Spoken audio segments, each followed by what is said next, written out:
Kabanata 2671. Ang tawag ng hindi inanyayang panauhin.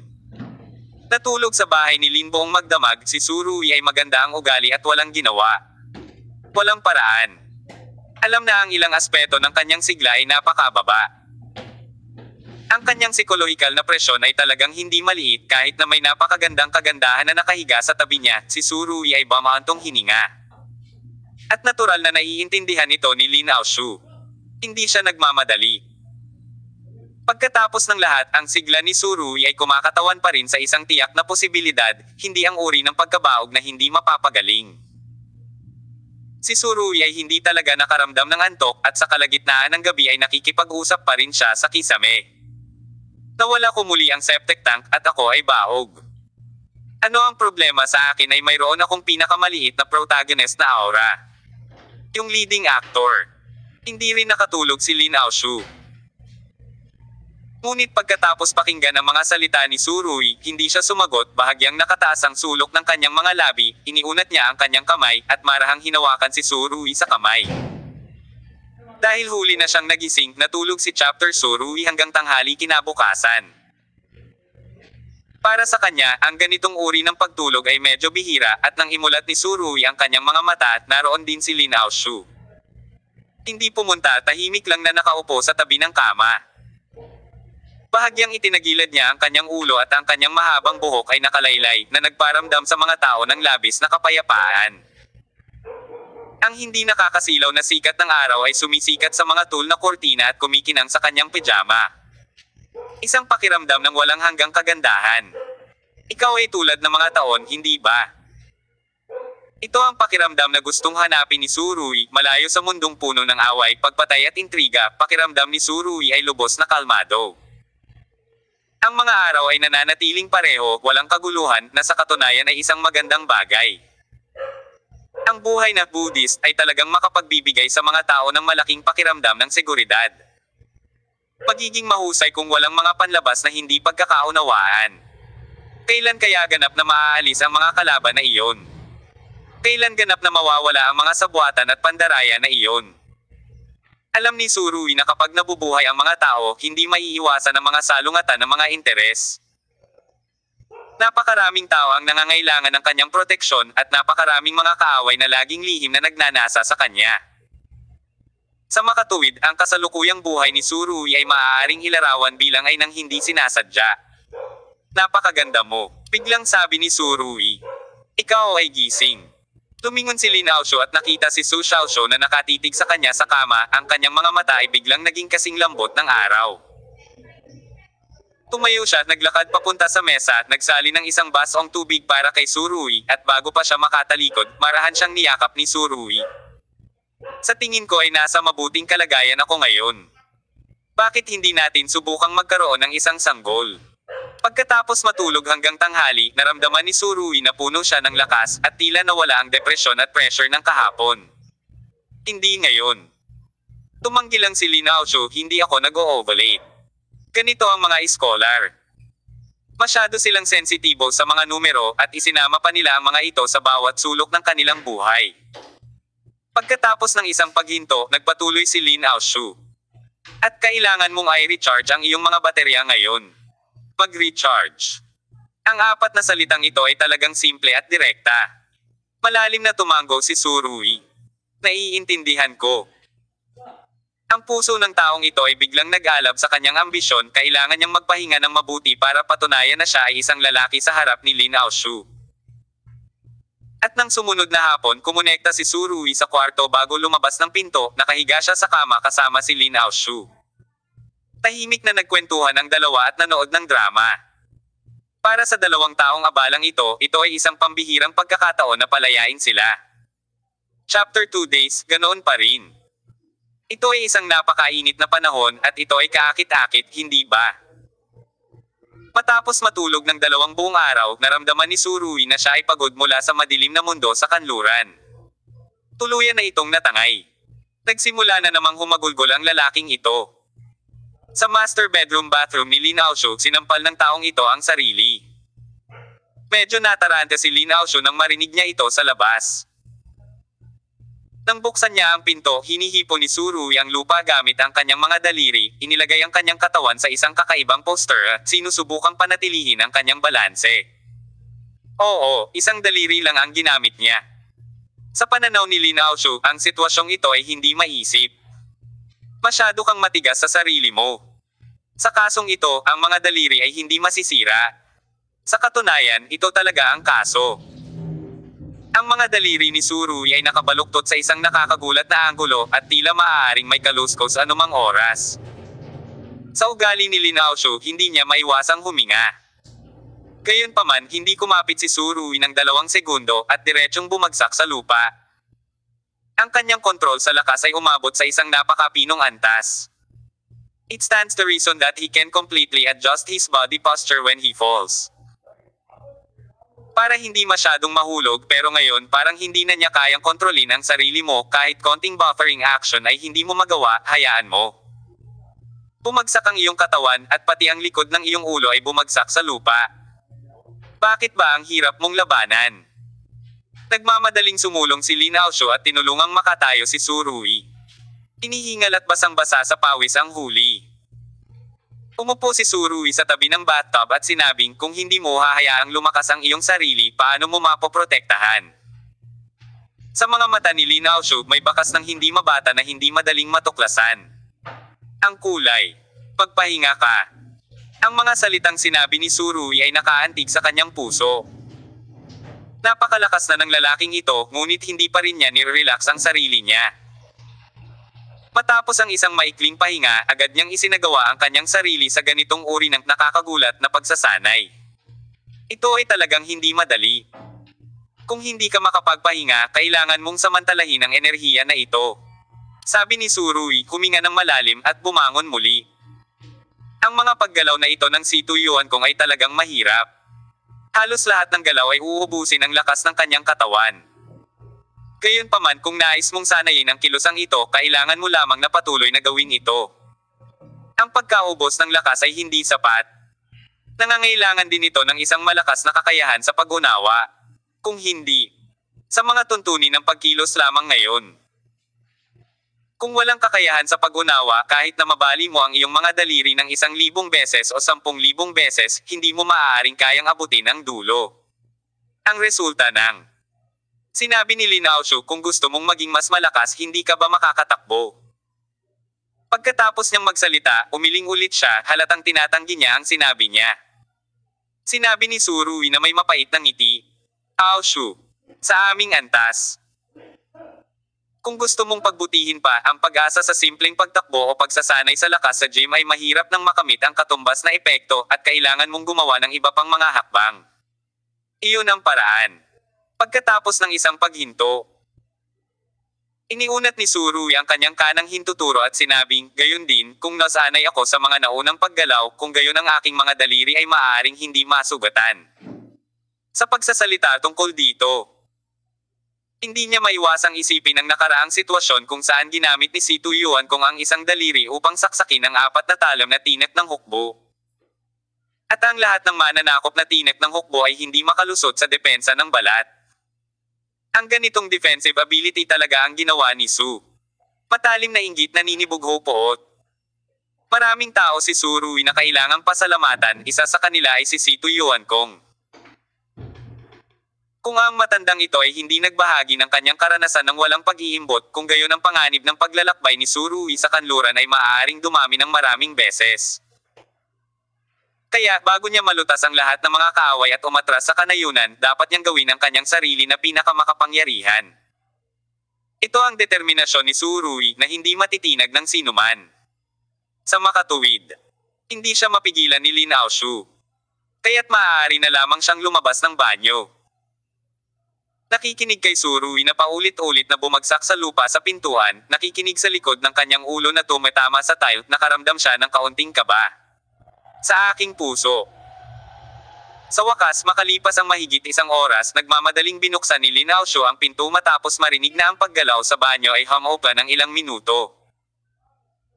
Nakita niya na si Surui ay nakahandusay sa lupa tulad nito, ganap na mahina, halos malapit ng mamatay.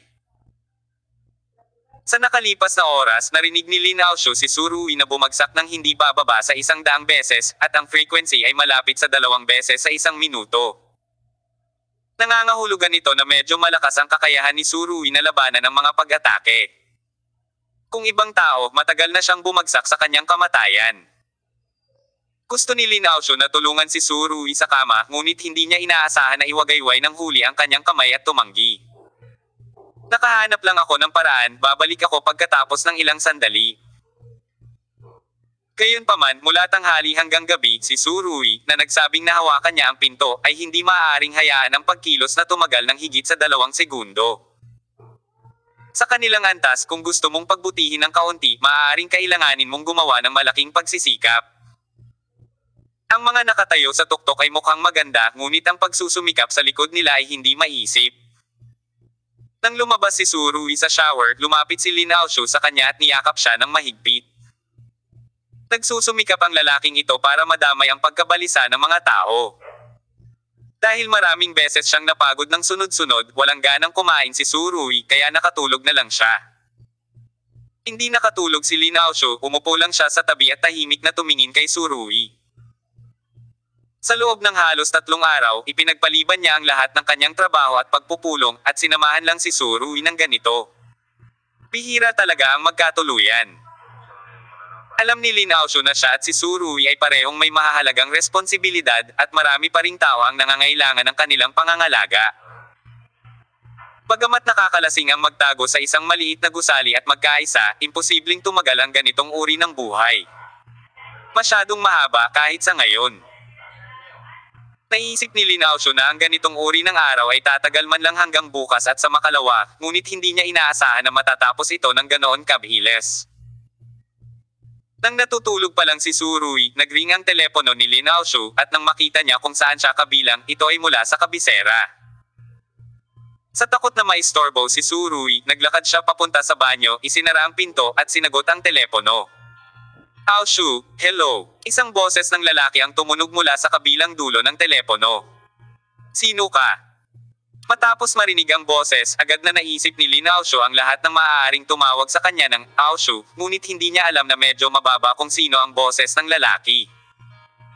Nabalitaan kong bumalik na si Surui sa China, gusto ko siyang imbitahan sa hapunan. Hindi agad sinagot ng kabilang dulo ng telepono ang tanong ni Lin Aoshu, ngunit nakangiting sinabi nito.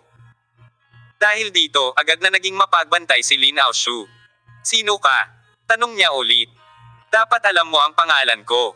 Nakangiting sinabi ng kabilang dulo ng telepono, my name is Hitianya. Kabanata 2672. Mga paputok sa buong kalangitan.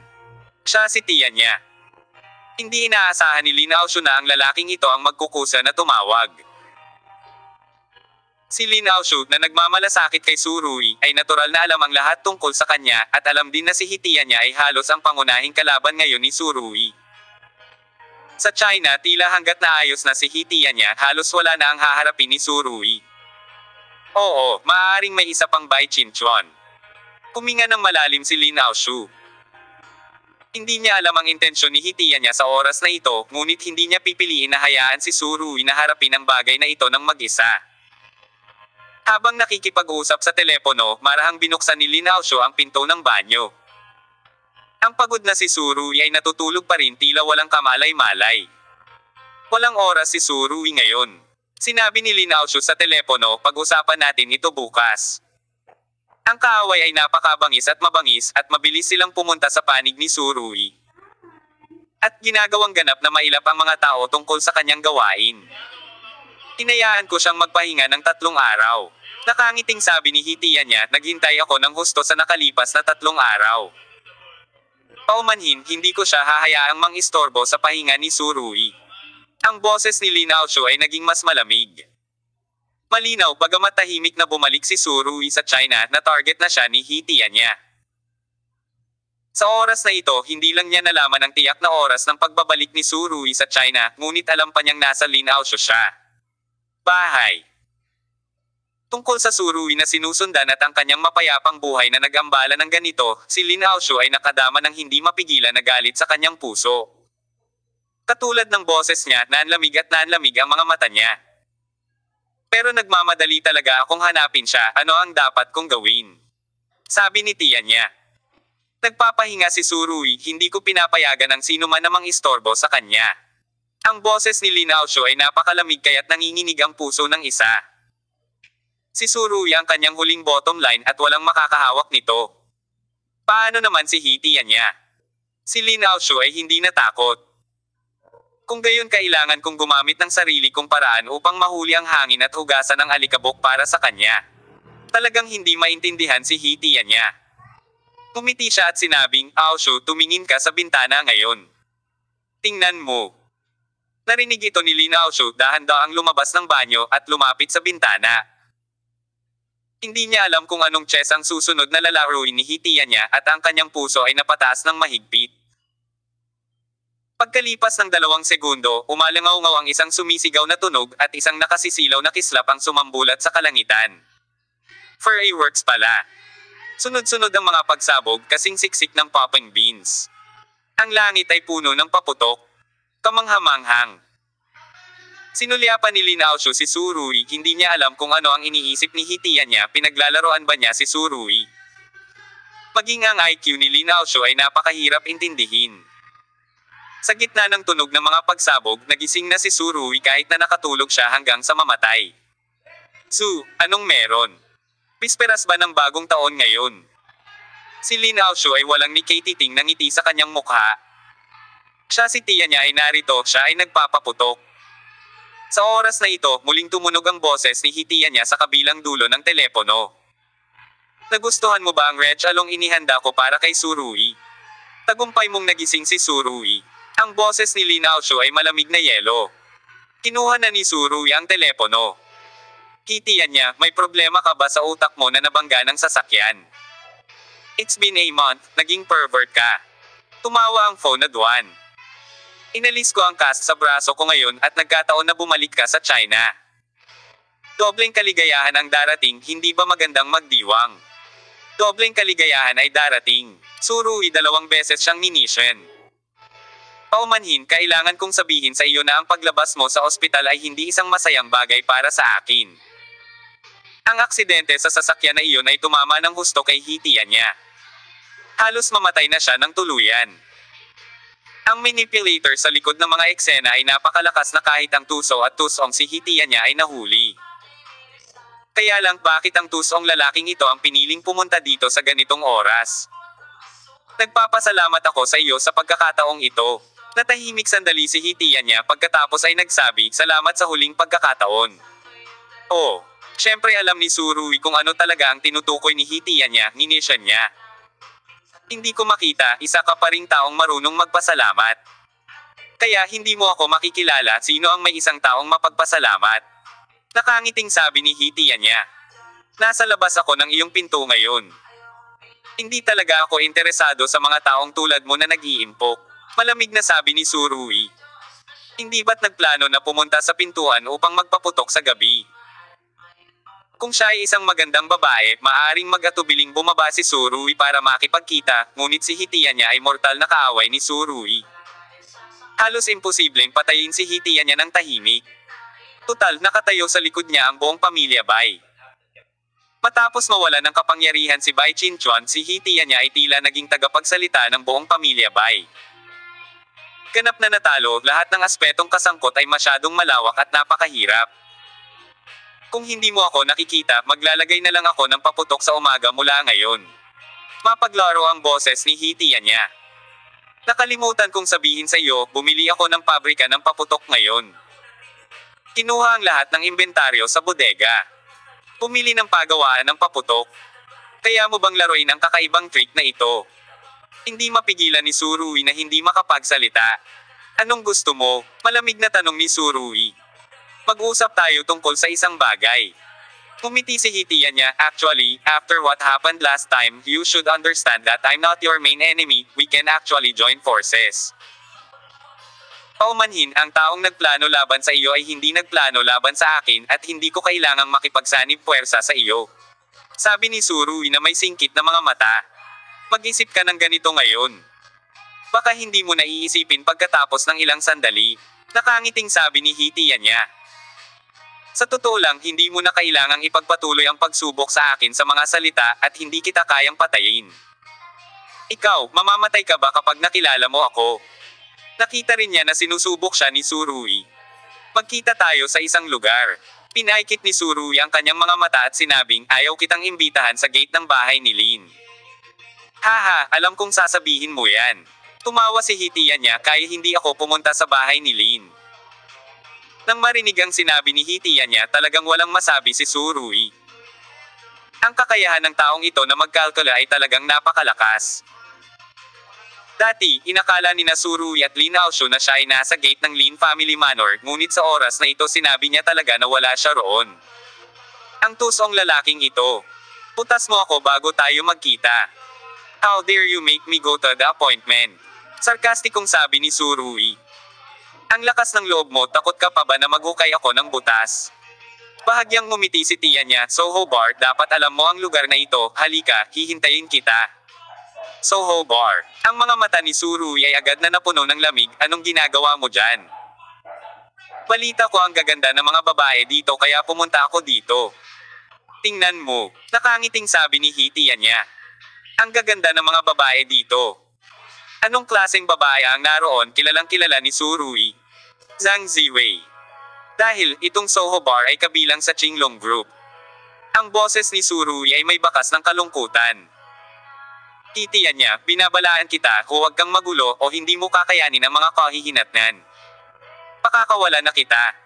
For I works welcome you, ano pa bang magagawa ko? Isa lang itong inumin sa Soho Bar. Kumiti si tiya niya at hindi na nagpatuloy sa paksang ito. Tumiretso ka sa kotse pagkatapos mong lumabas, naghihintay na ang sasakyan sa pintuan. Ikaw ay... Pagkababa ng telepono, ang mga mata ni Surui ay naglabas na ng malakas na malamig na liwanag. Pumunta ka at tingnan, wala sa anumang panganib si Ziwei. Sabi ni Lin Aoshu. Hindi rin masyadong mataas ang mood niya. Siguradong handa si Hitian niya dito at hindi niya alam kung anong hukay ang hinuhukay niya para kay Surui. Kailangan nating makilala ang lalaking ito sandali. Umiling si Surui at galit na sinabi. Mag-ingat ka. Nandito ka naghihintay ng balita ko, Hitian niya ay walang lakas ng loob na gawin sa iyo. Sabi ni Surui habang nakahawak sa balikat ni Lin Aoshu. Sa totoo lang, naiintindihan ni Hitian niya si Surui, bakit hindi rin naintindihan ni Surui si Hitian niya? Si Lin Aoshu ang pinakamalaking inverse scale ni Surui, kung maglakas loob siyang hawakan siya, tiyak na mababaliw si Surui. Kapag talagang baliw si Surui, maaaring maulit ang madugong gabi ilang taon na ang nakalipas. Mag-ingat ka, niyakap ni Lin Aoshu si Surui. Bahagyang napabuntong hininga si Surui. Sinabi ko lang na kailangan kong ayusin ang aking schedule at mukhang hindi pa ako nakatulog ngayong gabi. Bueno, kamustahin mo si Ziwei para sa akin. Sumandal si Lin Aoshu sa balikat ni Surui at mahinang sinabi. Bahagyang nanginag ang katawan ni Surui pagkatapos ay seryosong tumango. Okay. Pagkatapos ng isang post sinabi niya, Aoshu, salamat. Tandaan ang aking mga salita, Kaligtasan Kabanata 1. Pagkatapos magsalita ni Lin Aoshu, kinuha niya ang kamay ni Surui at pinalabas siya ng personal. Sa oras na ito, huminto ang mga paputok sa itaas ng kalangitan, ngunit ang kalangitan ay napuno ng usok at alikabok.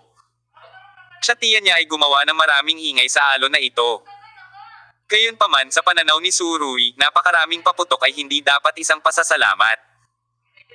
Kung may kaunting mga tao na ayaw bumalik sa China, si Hitian niya ay dapat isa sa kanila. Isang Audi A6 ang nakaparada sa pintuan, hindi man lang nagtanong si Surui, binuksan na lang niya ang pinto at umupo. Si Lin Aoshu ay nakatayo sa pasukan ng manor, pinagmamasdan ng pag-alis ng sasakyan, ang kanyang mga mata ay parang ibabaw ng lawa sa taglamig, at mayroong walang katapusang lamig sa lamig. Sa kalsada sa harap ng manor, dalawang malalaking truck ang nakaparada. Sa paghusga mula sa mga bukas na karwahe, ito ay talagang puno ng mga paputok na hindi pa nagpapaputok. Parang totoo si Hitian niya. Kung hindi bumangon si Surui, maaari talaga siyang magpaputok hanggang madaling araw. Pumalik si Lin Aoshu sa silid hanggang sa mawala sa paningin ng sasakyan. Pinuksan niya ang kanyang laptop at tiningnan ang kanyang mga email kamakailan. Pagkaraan ng mahabang panahon, kinuha ni Lin Aoshu ang telepono at tinawagan ang kanyang assistant. Hayaan ang bikang real estate na bantayan ang ilang lupain na malapit ng i-auction kamakailan, huwag hayaang mahulog ang alinman sa mga ito sa tabi ng daan, at manalo silang lahat. Pagkatapos ibaba ang telepono, tinitigan ni Lin Aoshu ang maliwanag na liwanag ng buwan sa labas ng bintana at bamaulong sa sarili, hitiyan niya, hindi ganoon kadali para sa iyo na pumasok sa Ninghay. Kabanata 2673. Shatiya niya at Marshall.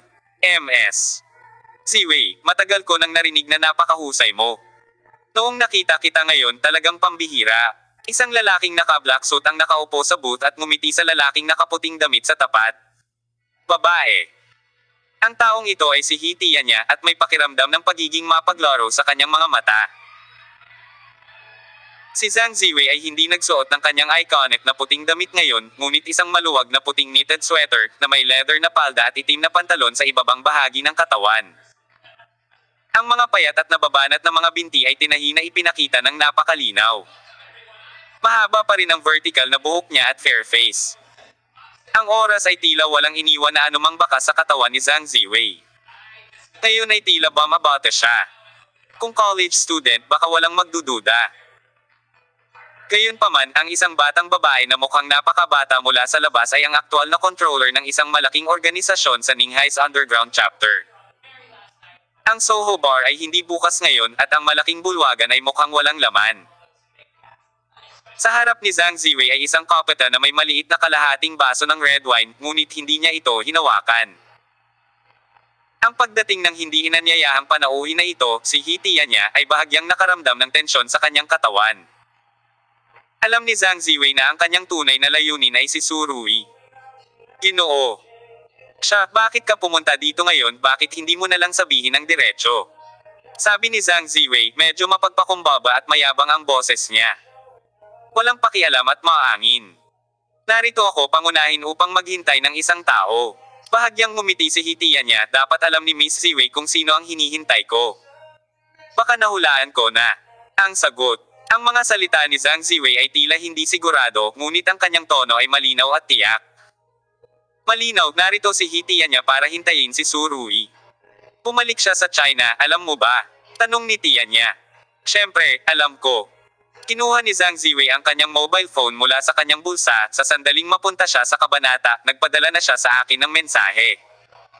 Natawa si Hitiya niya sa kanyang sarili, tumawa siya. Hoy, gusto kong magdulot ng hindi pagkakasundo, ngunit hindi ko inaasahan na magiging matatag ang inyong relasyon. Kinagat ni Zhang Ziwei ang kanyang mga labi at nagpakita ng bahagyang ngiti. Sa totoo lang, walang silbi para sa Hitiya niya na maghasik ng kaguluhan. Alam niya ang kanyang nararamdaman para kay Surui, at alam din niya na hindi siya mawawala ni Surui. Ito ay kanyang sariling pagpipilian, isang pagpipilian upang sundin ang kanyang puso.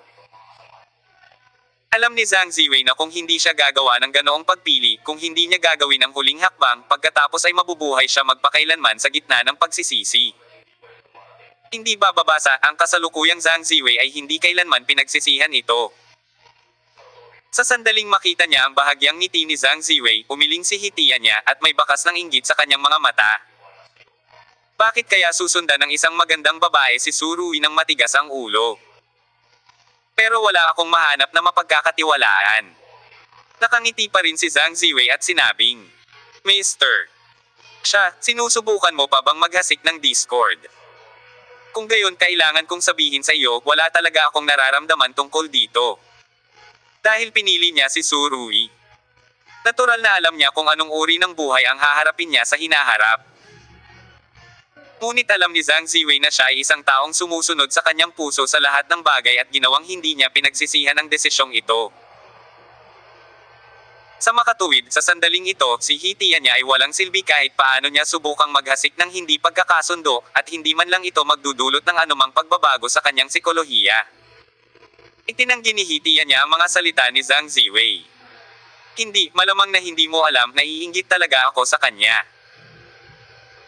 Pagkatapos ng isang paghinto, ang taong ito ay pinuri ng marami bilang ang Diyos ng Langit, ang tagapagsalita ng pamilya Bai ng mapagmataas, ay bahagyang nagsabi. Sa totoo lang, ako ay labis na nag-iisa at napakalungkot. Matapos pakinggan si Zhang Ziwei, bahagya siyang tumango. Naniniwala akong totoo ang pangungusap na ito. Gusto ko na humingi ng isang bagay. Tinitigan ni Hitiya niya ang magagandang mata ni Zhang Ziwei at sinabing, kung sisimulan kong habulin si Miss Ziwei ng buong puso ngayon, may pagkakataon ba na papayag ka sa akin? Gayunpaman, malinis na tumanggi si Zhang Ziwei. Maliwanag ang sagot at sa palagay ko ay hindi makatuwiran ang ganoong tanong. Bakit? Tanong ni Hitiya niya, sa palagay ko ay hindi ako mas masahol kaysa kay Surui sa lahat ng paraan, maliban sa hindi ako kasing galing niya, bakit ako tinanggihan ni Miss Ziwei ng husto? Nakatitig ang kanyang mga mata kay Zhang Ziwei at tila may kislap ng pananakop. Maaaring maraming utilitarian na kadahilanan sa iyong layunin, ngunit hindi ginawa ni Su Sharp. Sinabi ni Zhang Ziwei na nakaharap sa mga tingin ni Hitiya niya kahit na ang tingin ng iba ay nakaramdam siya ng hindi komportable. Baka may konting misunderstanding ka sa akin. Sabi ni Tiya niya, hindi ako isang taong nagsusumikap sa utilitarianism sa lahat ng bagay, lalo na pagdating sa pagharap sa mga damdamin. Gayunpaman, maaaring ibigay ni Surui ang kanyang buhay para iligtas ako. Ginawa ni Zhang Ziwei na kalahating patay si Hitiya niya sa isang pangungusap, Mr. Siya, kaya mo ba? Marahan siyang bamaantong hininga at ang mga mata ni Hitiya niya ay nagpakita ng seryosong tingin. Hindi talaga ako kasing galing niya. Sa oras na ito, nagring ang cellphone ni Zhang Ziwei at nang makita niya ang text na nakadisplay sa screen, naging mas maliwanag ang kanyang facial expression. Oo, kahit na ang parehong ngiti tulad ng dati, ngunit may isang ganap na naiibang hitsura. Malapit na siya. Tumayo si Zhang Ziwei at mayroon ng hindi mapigil ang pag-asa sa kanyang mga mata. Nako, nagseselos talaga ako. Sa tiyan niya ay may malawak na tanawin ng lahat ng mga ekspresyon ni Zhang Ziwei. Umiling siya, sinabi niya, pakiramdam ko, I'm quite a failure. After so many years of living, no girl will show this for me, mata. Inipit ni Zhang Ziwei ang kanyang buhok sa tainga at sinabing, Mr. Siya, baka kapag naiingit ka sa iba, naiinggit din sa iyo ang iba. Seryosong sinabi ni Hitiya niya. Hindi ako kinukumpara sa iba, kinukumpara ko lang kay Surui, at mula ngayon. Pagkatapos ng isang paghinto, may pahiwatig sa kanyang boses. May kaunting malalim na kahulugan. Mukhang hindi ako kasing galing niya. Napangiti si Zhang Ziwei nang marinig niya itong sinabi ni Hitiya niya. Natutuwa akong marinig ang mga tao na pumupuri sa kanya ng ganoon, lalo na mula sa iyong bibig. Si Zhang Ziwei ay kumikilos na parang asawang ipinagmamalaki ang kanyang asawa. Tinitigan ni Hitiya niya ang taos-pusong kagalakan ni Zhang Ziwei at sinabing, Miss Ziwei, alam mo ba na ikaw ay talagang kaakit-akit tulad nito? Ginoo.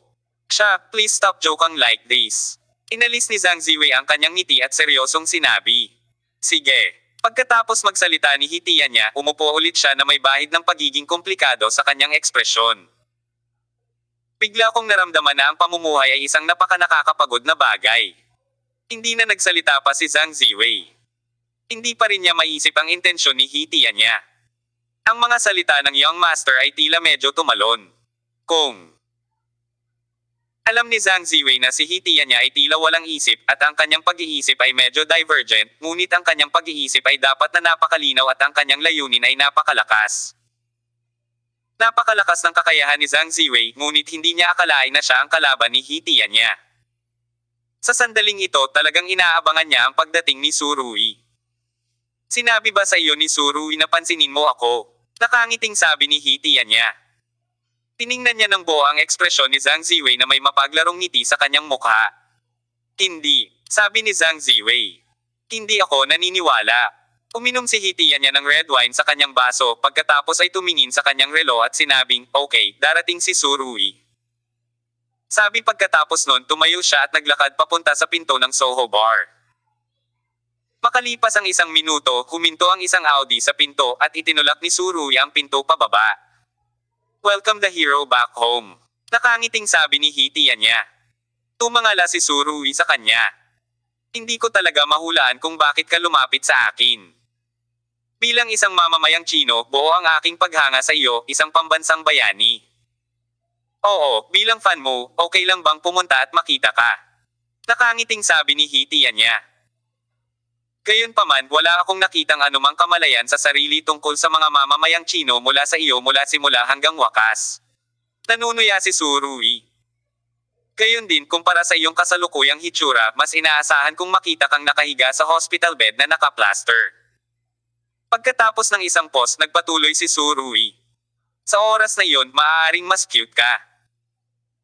Ikaw ay naglakbay mula sa kabisera hanggang sa Ninghay upang batiin ka at nagpasimula pa ng isang napakagandang fur work, kaya ito ba ang pagsusuri? Umiling si Hitian niya. Napakalungkot nito. Ganito ka, gusto talaga kitang bugbugin. Malamig na sabi ni Surui. Sa oras na ito, tahimik na lumabas si Zhang Ziwei at pagkatapos ay tumabi kay Surui. Isa talagang golden girl. Pinaliit niya ang kanyang dila at sinabing, nang hindi ka dumating, sinubukan kong maghasik ng hindi pagkakasundo, ngunit wala akong anumang resulta. Napansin ko na parang naging mas mura kapag katapos ng aksidente sa sasakyan. Malamig na sabi ni Surui. Sinulyapan niya si Zhang Ziwei, hinawakan ang kamay ng isa, at sinabing, nandito ako, huwag kang matakot sa asong ito. Tumango si Zhang Ziwei. Ang malakas na babae na karaniwang nakatayo sa tuktok ng underground na mundo ng Ninghay ay nakakausap ng maayos kay Surui. Kung makikita ito ng iba, siguradong magugulat sila. Sa katunayan, sa nakalipas na 2 taon, ang aura ni Zhang Ziwei ay talagang naging mas puno, ngunit sa harap ni Surui, ang kanyang aura ay hindi kailanman ipinakita. Para kay Surui, walang pagpipilian si tiya niya kundi ang tawagin ang kanyang sarili na slot. Babayaran mo ba ang turnover ng Soho Bar ngayong gabi? Kinuha ni Surui si Zhang Ziwei at naunang pumasok sa bar. Sa maraming mga industriya ng Qinglong Group, ang Soho Bar ay medyo mura at ito ay tiyak na dahil dito ang dahilan ay ang negosyo ay lubhang mainit at mayroong maraming mga kabataan na dumarating at umaalis. Matapos marinig ang mga salita ni Surui, tumango si Hitian niya at sinabing, maaari akong magbayad, ngunit sa totoo lang, napakahirap ko kamakailan. Mahirap ka ba? Surui, ngumisi siya ng sarkastikong hindi ko nakita. Hindi mo alam na marami sa mga negosyo ko ang sinusuportahan ni Marshall. At natalo mo siya sa gulo, lumala ang mood niya at naapektuhan ako ng husto sa maraming paraan. Nagkibit balikat si tiyan niya. Marshall. Titiyan niya is really amazing. Kinusot-kusot ni Surui ang kanyang mga mata. Napakadali mong nalantad ang iyong pagtalikod. Kabanata 2674. Hitian Ya's Tears. Direktang sinabi ni Hitian niya ang pangalan ni Marshall na ikinagulat ni Surui. Bago ito, bagamat marami na siyang ginawang haka-haka, hindi pa rin niya makumpirma kung may relasyon sa pagitan ni Hitian niya at ng pamilya Marshall. Hindi dahil hindi nagpadala si Surui ng mga tao sa United States para mag-imbestiga. At inatasan pa niya si Birhoff na magsagawa ng kaugnay na gawain, ngunit napakataas na mga kasanayan sa pagiging confidential ni Hitian niya. Nabigong mahanap ang ninanais na resulta. Hindi ko lang inaasahan, ngunit ngayon siya ang nagkusa na sabihin ito. Sa harap ng tanong ni Surui, sinabi ni Hitian niya, walang hindi ko mailantad, ako ay isang simpleng tao.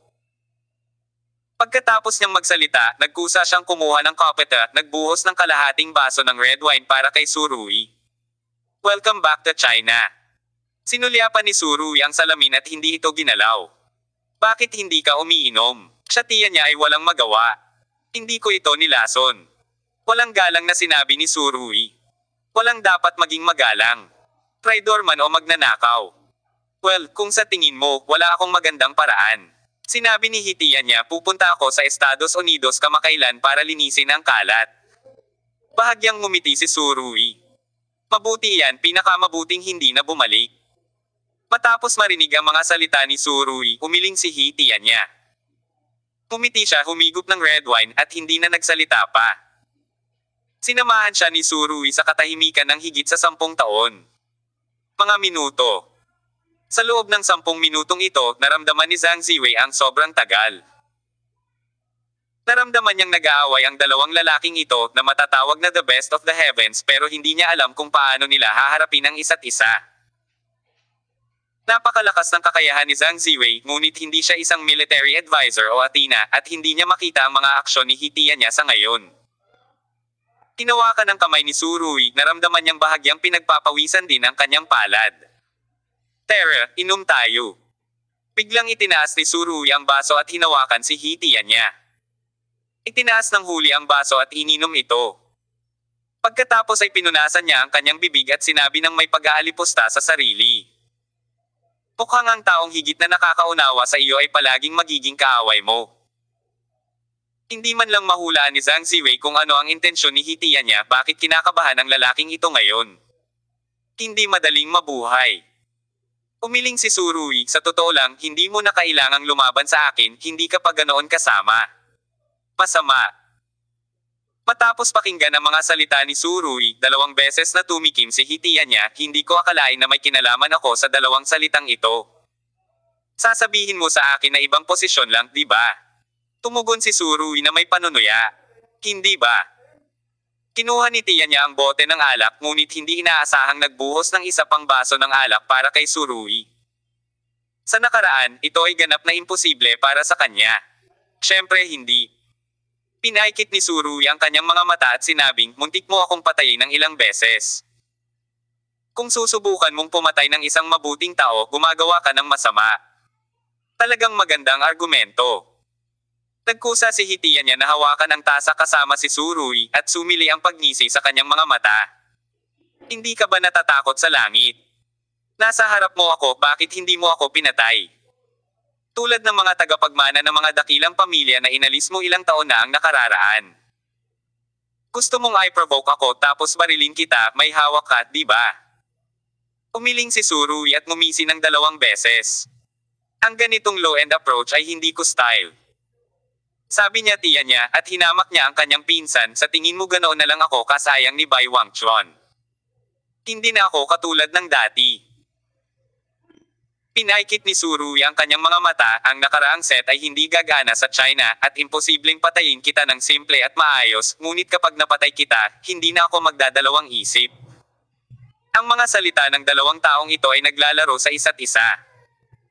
Maliban sa kanila, walang ibang nakakaintindi sa ibig sabihin nito. Sa totoo lang, napakataas na ng IQ ni Zhang Ziwei, ngunit lubos din siyang nalilito. Tinimas-himas ni Hitian niya ang kanyang mga templo, sumimangot ng husto, at sumandal sa likod ng sofa.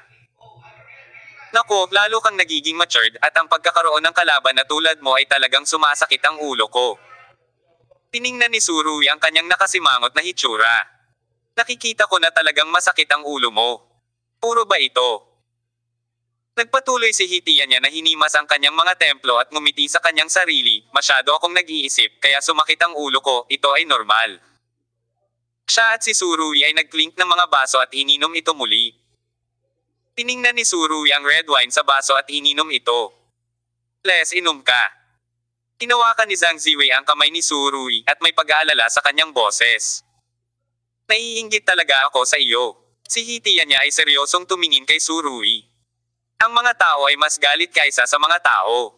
Wala akong kinaiinggitan. Natawa si Surui sa kanyang sarili, gayunpaman, mas magaling ako ng kaunti sa iyo. Maraming tao sa paligid ko na mapagkakatiwalaan. Ang daming tao na mapagkakatiwalaan sa buhay nila, meron ka ba? Si Hitian niya ay hindi na nahimik at kahit na walang pag-aalinlangan ay nagsabi. Hindi talaga. Gayunpaman, pagkatapos ng isang paghinto, idinagdag niya. Dati ay mayroon, ngunit hindi ngayon at hindi kailanman magkakaroon. Bakit pakiramdam ko naglalaro ka ng charade? Kumiti si Surui. Kung sa tingin mo ay gayon, gayon na lang. Sabi ni Hitian niya at tahimik na uminom ng isang malaking baso ng alak. Okay, naiintindihan ko. Sinabi ni Surui na aksidente ka sa sasakyan at nasira ang utak mo, tama ba? Ngayon si Hitian niya ay nagpapaputok, umiinom ng alak at nagsasabi ng napakaraming walang kabuluhang salita. Iba ito sa pinakamayabang na sinabi niya. Parang ibang tao. Kung may na-encounter kayo, please talk about it. Sabi ni Surui, ngunit nang sabihin niya ito, sinabi rin niya ng hindi sinasadya. Siyempre, hinding-hindi kita tutulungang lutasin ito. Bahagyang ngumiti si Hitian niya, saka sumandal sa sofa, pumikit at natahimik ng ilang minuto. Tumingin si Surui sa kanyang relo. Napakahalaga ng oras ko. Kapag nagpatuloy ka pa sa ganito, baka hindi na kita samahan. Habang nagsasalita siya, hinawakan niya ang kamay ni Zhang Ziwei. Ziwei, let's go. Tumango si Zhang Ziwei, natural na wala siyang kaunting pagtutol sa mga salita ni Su Rui, ngunit nang hahakbang na sana siya, si Zhang Ziwei ang kanyang katawan ay bahagyang nanginig. Dahil nakita niyang dalawang linya ng luha ang umagos mula sa gilid ng mga mata ni Hitianya. Ito ay hindi kapani-paniwala. Napaluha pa ang ganyang cold-blooded at ruthless na tao. Hindi bababasa sa pananaw ni Zhang Ziwei, ito ay lubhang hindi inaasahan. Paano ito nangyari? Biglang sinabi ni Zhang Ziwei. Nakita rin ni Su Rui ang pagluha ni Hitianya. Hindi naman siya masyadong nagulat. Tila ang gayong mga luha ay lumitaw tulad ng kanyang inaasahan. Ang puso ng taong ito ay halatang walang laman.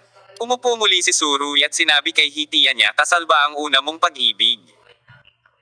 Binuksan ni Tianya ang kanyang mga mata, pinunasan ng mga luha sa gilid ng kanyang mga mata. Pinapayagan ko lamang ang aking sarili na lumuha sa pagkakataong ito. Kumuha siya ng tisyo at pinunasan. Napatawa kita. Sinabi ni Su Rui.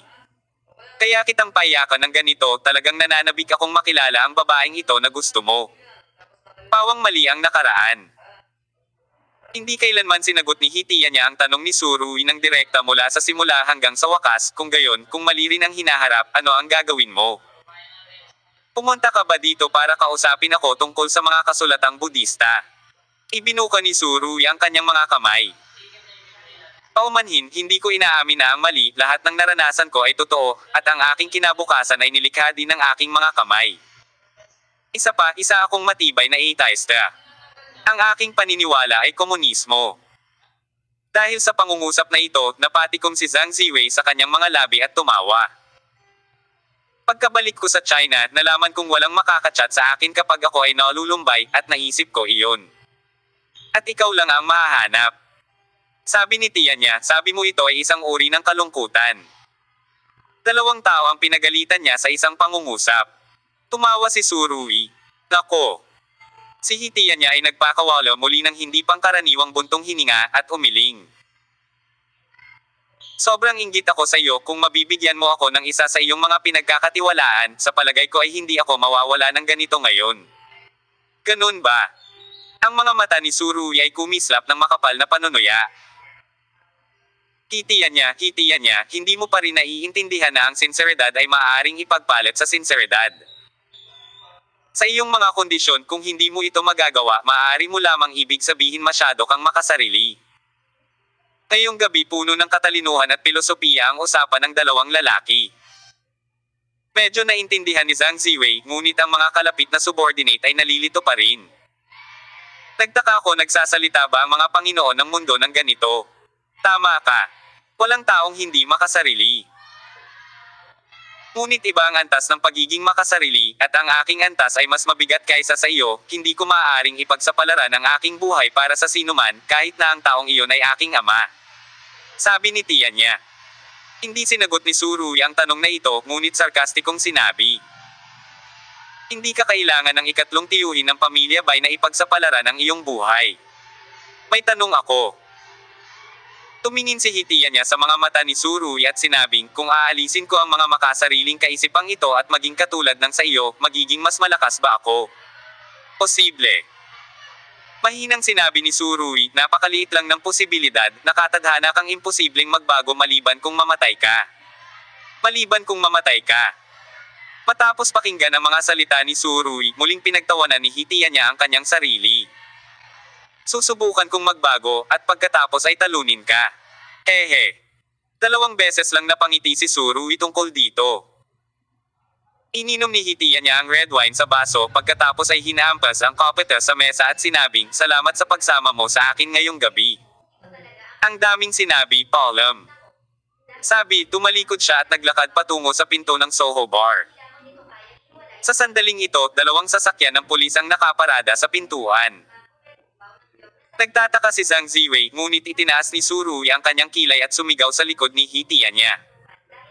Huwag kang magmadali, ang tiyuhin ng pulis ay may kinalaman sa iyo. Kabanata 2674. Hitianya's Tears. Direktang sinabi ni Hitianya ang pangalan ni Marshall na ikinagulat ni Su Rui. Bago ito, bagamat marami na siyang ginawang haka-haka, hindi pa rin niya makumpirma kung may relasyon sa pagitan ni Hitianya at ng pamilya Marshall. Hindi dahil hindi nagpadala si Surui ng mga tao sa United States para mag-imbestiga. At inatasan pa niya si Birhoff na magsagawa ng kaugnay na gawain, ngunit napakataas na mga kasanayan sa pagiging confidential ni Hitian niya. Nabigong mahanap ang ninanais na resulta. Hindi ko lang inaasahan, ngunit ngayon siya ang nagkusa na sabihin ito.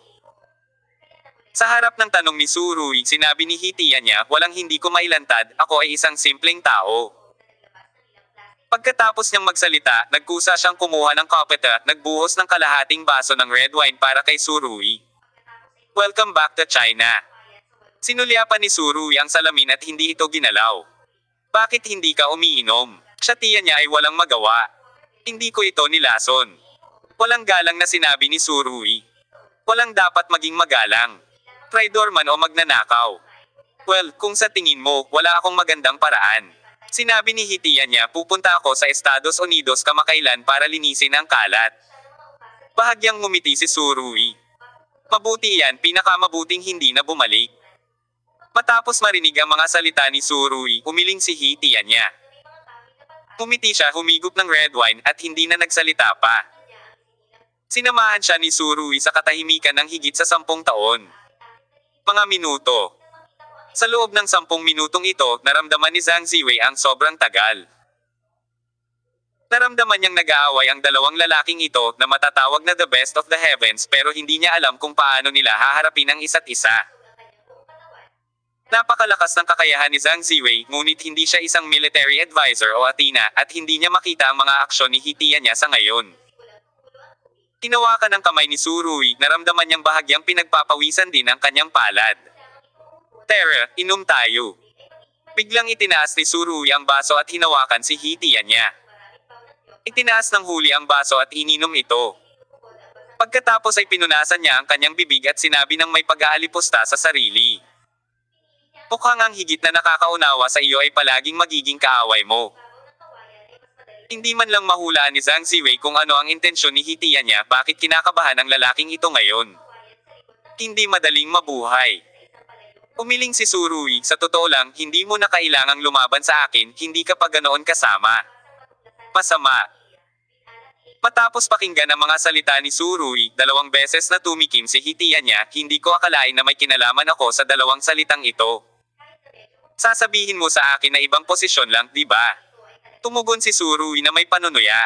Hindi ba? Kinuha ni Tiyan niya ang bote ng alak ngunit hindi inaasahang nagbuhos ng isa pang baso ng alak para kay Surui. Sa nakaraan, ito ay ganap na imposible para sa kanya. Siyempre hindi. Pinaikit ni Surui ang kanyang mga mata at sinabing, muntik mo akong patayin ng ilang beses. Kung susubukan mong pumatay ng isang mabuting tao, gumagawa ka ng masama.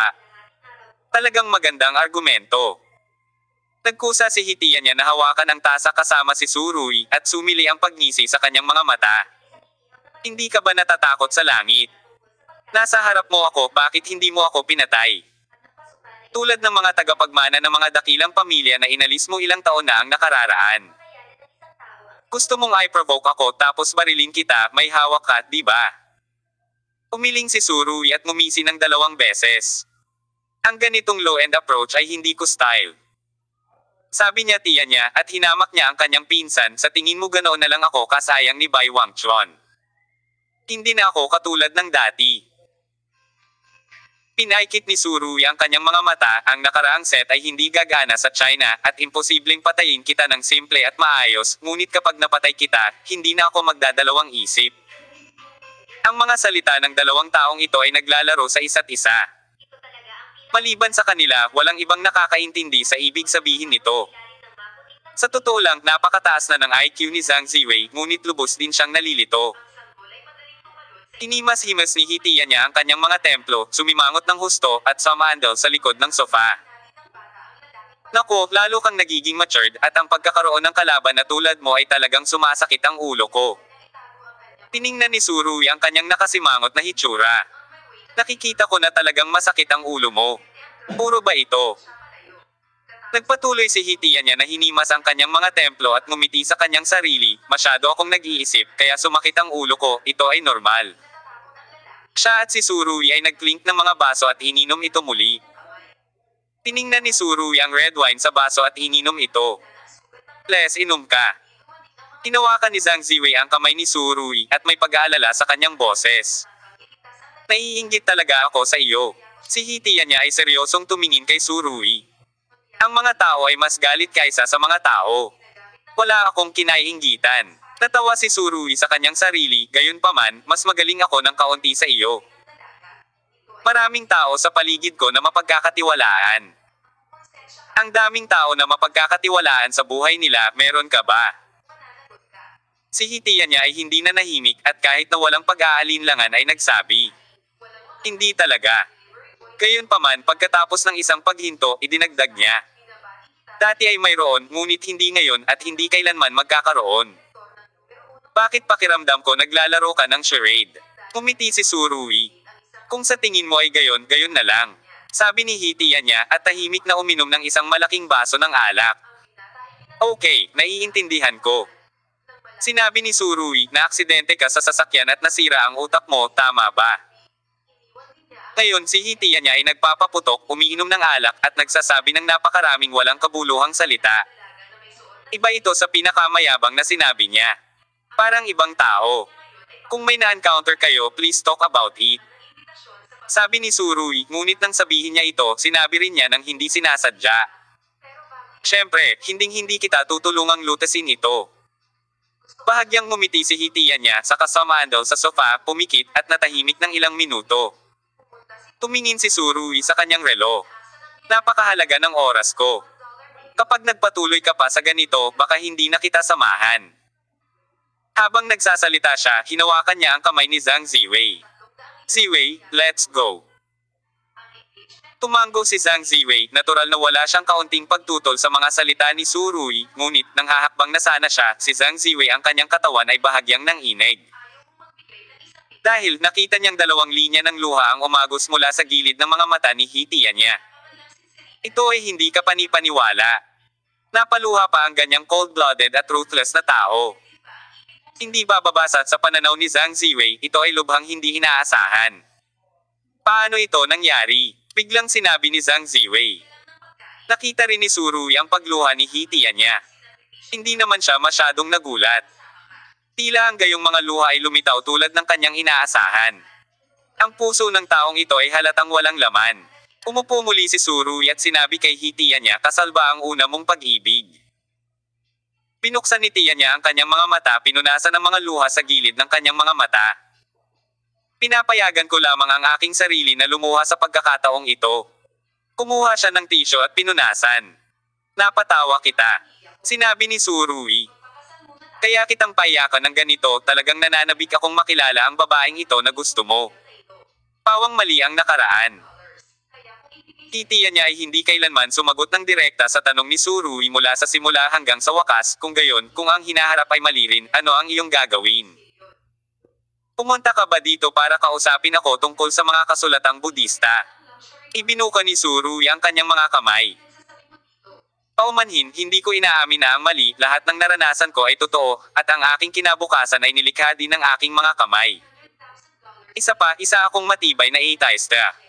Ang aking paniniwala ay komunismo.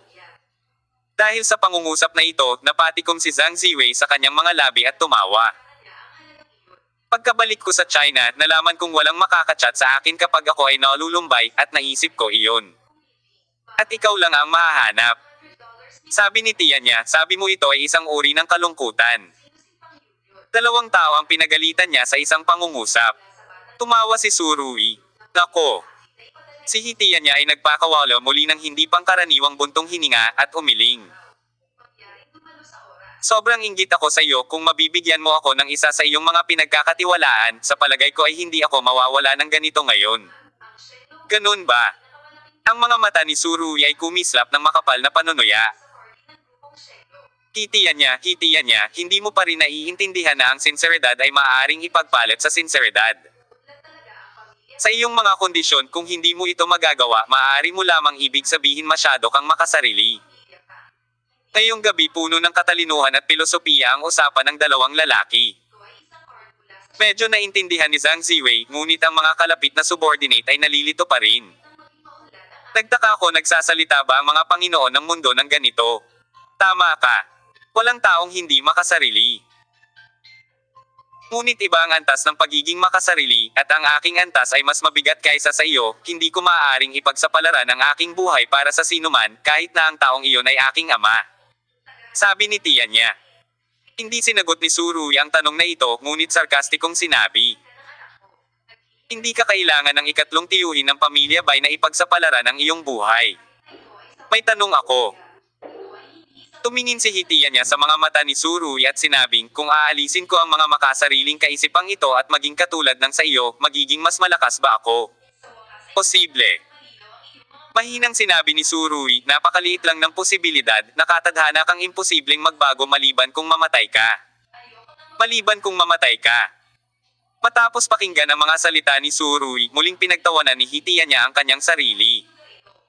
Susubukan kong magbago, at pagkatapos ay talunin ka. Hehe.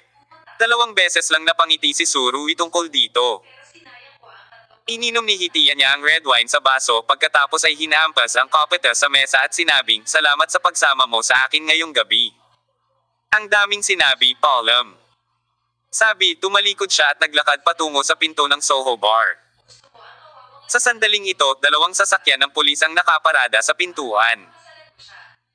Nagtataka si Zhang Ziwei, ngunit itinaas ni Suruy ang kanyang kilay at sumigaw sa likod ni Hitiya niya. Huwag kang magmadali, ang tiyuhin ng pulis ay may kinalaman sa iyo. Kabanata 2675. Ang pinakamahalagang tao ay ang kanyang sarili. Hindi inaasahan ni Zhang Ziwei na darating ang pulis sa oras na ito, at gayon din si Hitiya niya. Pagtingin sa 2 sasakyan ng pulis sa harap niya, ibinauling niya ang mukha niya at sinabing, kakatapos lang nating uminom, tumawag ka ng pulis para harangan ako. Ito ay wala sa paraan.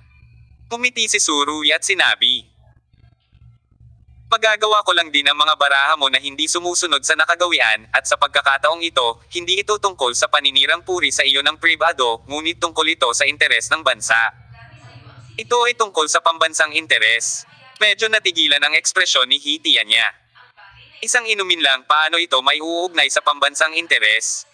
Oo, totoo. Sinabi ni Suruy, syempre, sasabihin sa iyo ng tiyuhin ng pulis kung ano ang nangyari mamaya.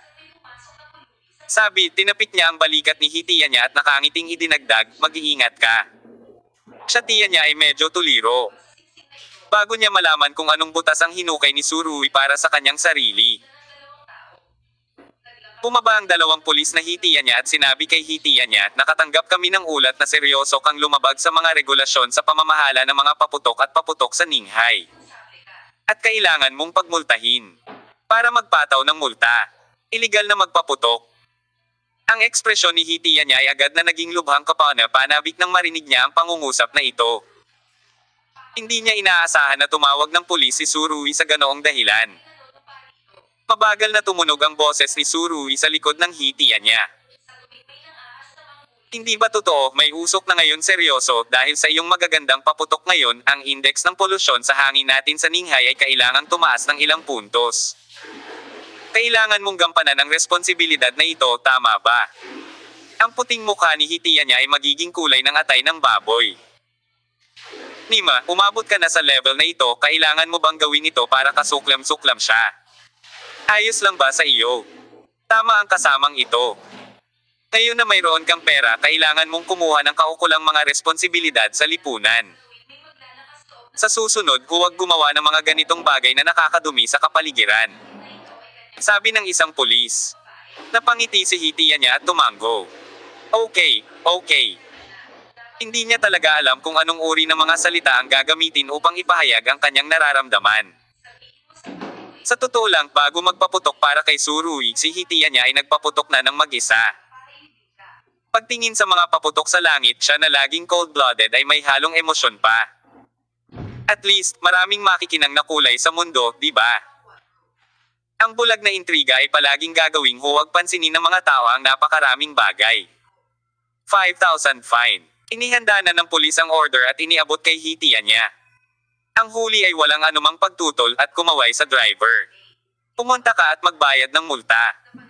Sa hindi inaasahang pagkakataon, nagprotesta si Suruy sa oras na ito. Kasamang pulis. Sa palagay ko ay medyo hindi nararapat ito, multa na 5,000 para sa pagpapaputok, o multa na 5,000 para sa pagpapaandar ng isang buong sasakyan ng mga paputok, hindi ba ito medyo maluwag? Ang pulis ay ngumiti. Kami ay gumaganap lamang ng kaukulang papel na babala at ang mga multa ay naaayon sa mga regulasyon na hindi nakasulat sa mga regulasyon at hindi namin sila dapat parusahan ng basta-basta. Sinulyapan ni Hitian niya si Suruy at pagkatapos ay sinabi sa pulis. Salamat sa edukasyon ng mga kasama sa pulisya, hindi ko na uulitin sa susunod. Tila isang mabuting binata na alam ang kanyang mga pagkakamali at itinutuwid ang mga ito. Nang makaalis ang mga pulis, tumalikod si Hitian niya at binigyan si Suruy ng thumbs up. Taas, mataas talaga. Ikinalat ni Suruy ang kanyang mga kamay. Kung tutuusin, ako ay bilang isang mamamayang Chino, tungkulin ko ring panatilihin ang malinis na hangin sa China. Tumawa si tiyan niya. Tawa siya ng tawa na nanginginig at napaluha pa siya. Hindi mo papakawalan ang anumang pagkakataon para kasuklaman ako, tama. Nakangiting sabi ni Hitian niya, ito ang iyong katangian. Seryoso si Suruy. Seryoso kung pinoprotektahan ang kapaligiran ng inang bayan, ngunit sa tingin mo ako ay kasuklam-suklam, ikaw ay hindi. Pagkatapos ng isang paghinto, hindi maiwasan ni Suruy na isipin ang sarili niyang ebolusyon. Ang karanasan sa cesspool at pagkatapos ay idinagdag. Sa totoo lang, kung gusto kitang kasuklaman, hindi mo ito mapipigilan. Nagsasabi siya ng totoo, total, ilang beses nang walang nagtatakip. Kahit ilang taon kang lumabas sa septic tank, magkakaroon ka pa rin ng lakas ng loob na ipagpatuloy ang buhay. Sa wakas ay tumigil si Hitian niya sa pagtawa at pagkatapos ay nagsabi, nagsaya ako sa pakikipag-chat sa iyo ngayong gabi, aalis na ako. Sa tingin ko hindi tayo ngayong gabi anong mga makahulugang salita ang sinabi mo. Nagkibit balikat si Suruy. Para sa isang taong nakakainom lang ng alak pagkatapos ng breakup, ang gusto ko lang sabihin ay duwag ka. Bahagyang nanlamig ang ekspresyon ni Hitian niya. Mayroon akong damdamin sa aking puso ngunit hindi maglakas loob na ipahayag ang mga ito. Palaging iniisip ang aking sarili ng makasarili, karapat-dapat kang itapon. Pinaikit ni Suruy ang kanyang mga mata at ang kanyang mga salita ay bastos. Dapat mong malaman na kahit na tumayo ka sa tuktok ng mundo, hindi mo makukuha ang tunay na damdamin at palagi kang magiging malungkot at nakakaawa na uod. Narinig ito ni Hitian niya at ang ekspresyon sa pagitan ng kanyang mga kilay ay tila medyo lumabo. Ikinuyong ni Zhang Ziwei ang kamay ni Suruy, naririnig niya ang mga salita ni Suruy sa uri ng pagbuhos ng emosyon na kakaiba sa kanya. Parang ganoon. Nguyain ni tiyan niya ang mga salita ni Suruy at pagkatapos ay sinabi. Kaya, gawin natin ito para sa ating sarili. Sinabi ni Suruy, maglakad ng dahan-dahan at huwag sumuko. Muling tiningnan ni Hitian niya sina Suruy at Zhang Ziwei at muling sinabi, naiinggit talaga ako sa inyo kung ano ang sinabi ko sa puso ko. Pagkatapos niyang magsalita ay tumalikod na siya at sumakay sa sasakyan. Pagkasakay sa kotse, sinabi ni Hitian niya, maghanap ng lugar na kakaunti ang tao at iset ang lahat ng paputok. Ang driver ay tila na brainwash ni Suruy. Pero, boss, paano kung pagmultahin ka ulit ng pulis? At saka, ang pangungusap sa likod ng kanyang ay at lubhang nakakaapekto sa kapaligiran, ngunit hindi siya nang ahas na sabihin ito. Maayos naman ang multa, bihira lang tingnan. Paputok. Tumingin si tiyan niya sa gabi sa labas ng bintana at hindi makita ang anumang emosyon sa kanyang mga mata. Napaka-abnormal niya ngayong gabi. Sinabi ni Zhang Ziwei, hindi ba talaga ito isang lovelorn? Ano sa tingin mo? Umiti si Suruy at nagtanong pabalik. Pinag-isipan ito ng mabuti ni Zhang Ziwei at ang lumuluha na mukha ni Hitian niya ay lumitaw sa kanyang isipan. Talagang umiyak siya, ito ay lampas sa inaasahan ko, naisip ko na ang isang tulad niya ay hindi malilimutan. Hindi ako iiyak. Ano ngayon? Hindi kaagad sumagot si Suruy at patuloy na nagtanong ng nakangiti. Kaya sa palagay ko nag-alinlangan si Zhang Ziwei at sinabi, sa tingin ko ang babaeng binanggit ni Hitian niya ay maaaring talagang umiiral at maaaring talagang nawala ang kanyang pagmamahal. Hindi. Mali ka. Umiling si Suruy. Kinaila si Zhang Ziwei para maupo sa sofa ng may ngiti at sinabing, tandaan mong mabuti, hindi kailanman sinabi ni Hitian niya na broken-hearted siya at hindi niya ginawa. Sinabi na malungkot siya dahil sa isang babae, hindi ba? Si Zhang Ziwei ay nag-iisip tungkol dito ng seryoso at pagkatapos ay bigla siyang nagpakita ng tingin. Tulad ng inaasahan. Medyo magulo ang memorya ko. Sabi niya, walang sinabi si Hitiya niya tungkol sa nasirang pag-ibig at ang mga salitang ito ay talagang sinabi mo, ngunit hindi niya ito inamin. Pero hindi ko itinanggi. Nakangiting nagpatuloy si Surui. Sa katunayan, mula sa simula hanggang sa huli, si Surui lang ang nagsabi ng ang iyong unang pag-ibig ay kasal na, o gusto ko talagang makilala ang babaeng ito na gusto mo, habang si Hitiya niya walang tiyak na sagot. Kung totoo ito, gusto ko ring makilala ang babaeng ito na kayang paiyakan si Hitiya niya. Siya ay dapat na isang napakabuting babae, sabi ni Zhang Ziwei. Ang isip ng isang babae ay palaging mas emosyonal kaysa makatuwiran. Malamang may nangyari sa kanya. Umiling si Surui, hindi ito dapat maging lovelorn, ngunit hindi ko ito mahulaan ng ilang sandali.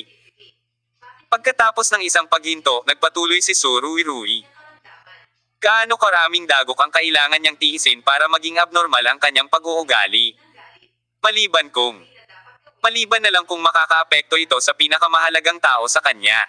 Sinuri ni Zhang Ziwei ang kalsada. Ngunit ang pinakamahalagang tao sa kanya ay ang kanyang sarili. Pinitik ni Surui ang kanyang mga daliri. Matagal nang nagmamaneho ang kotse at nakarating na sa kanayunan sa suburb ng Ninghay. Sinabi ni Hitiya niya, pumunta tayo dito at ilabas ang lahat ng mga paputok mula sa kotse. Ang dalawang sasakyan ng paputok ay hindi nahuli ng mga pulis kaya't nakaligtas sa pagkakakumpiska. Ang mga paputok ay sinindihan at ang mga paputok ay namumulaklak sa kalangitan. Napasandal si Hitiya niya sa pintuan ng kotse at ang mga paputok mula sa langit ay naaninag sa kanyang mga mata. Pagkaraan ng mahigit 10 minuto, umiling si Hitiya niya at sinabing, kalimutan mo na ito, huwag ipagpaliban ang iba pang mga paputok. Siya talaga ay tila medyo walang interes. Pagkatapos kumuha si Hitiya niya ng sigarilyo at sinindihan ito. Ang driver ay nasaraan ng loob at sinabi, Boss, sinabi ng doktor na ang iyong kasalukuyang sitwasyon ay talagang hindi angkop para sa paninigarilyo. Tinaas ni Hitiya niya ang kanyang kilay. Ngunit hindi ko kadalasang ginagawa iyon. Isa lang ang meron ako paminsan-minsan. Pagkatapos ng isang post, sinabi niya, kalimutan mo na. Pagkatapos ay inilabas niya ang upos ng sigarilyo sa lupa, pagkatapos ay binalot ito sa papel at itinapon sa garbage bag sa kotse. Ano pa ang sinabi ng doktor? Ang mga mata ni Hitiya niya ay patuloy na lumabo ng kaunti at ang dati niyang tiwala sa sarili at maging ang pagmamataas ay nawala. Sinabi din ng doktor na pinakamahusay na bumalik sa Estados Unidos sa lalong madaling panahon upang maisaayos ang operasyon, sabi ng driver. Parang may kaunting panginginig sa boses niya. Kung tutuusin, kung sino man ang nakarinig ng sinabi ng doktor na iyon ay hindi magiging maganda ang kalooban. Ano ang ibig mong sabihin sa tinatawag na pakikibaka? Gumugol ako ng napakaraming oras at lakas at sa wakas ay tumayo sa kasagsagan ng araw na ito, ngunit ngayon ay tila maraming bagay ang posible hindi, maraming mga away ang ganap na hindi kailangan. Ang driver ay tila walang paraan upang sagutin ang tanong na ito. Ang ekspresyon ni Hitiya niya ay may malungkot na tono. Sa huli, walang sino man ang makapagsasabi ng kanyang isip. Hindi, ang pinakamalaking kalaban lang ang makakasama sa kanya para makipag-usap saglit, pero kahit ganoon, kailangan pa rin niyang ituloy ang laro. Nakakapagod talagang mabuhay. Siya tiyan niya halos hindi buntong hininga. Sa nakaraan, siya ay palaging lubos na tiwala. Tila walang anumang kahirapan sa mundong ito na hindi niya kayang lampasan, ngunit ngayon ay tila mali na ang kanyang estado. Siya ay dapat palaging nasa mataas na espiritu dahil siya ay Hitiya niya at gusto niyang pangunahan ang buong pamilyang baypasulong. Paano niya nasasabi ang mga nakakapanlulumong salita? Tama, ilang ground glass nodule ang sinabi ng doktor sa baga ko. Tanong ni Hitiya niya matapos ibahin ang usapan. Bumababa ang boses ng driver kahit na may bahagyang vibrato. 13 lugar. Nang marinig ito, Hitiya niya ay nagmura sa mahinang boses, Dam.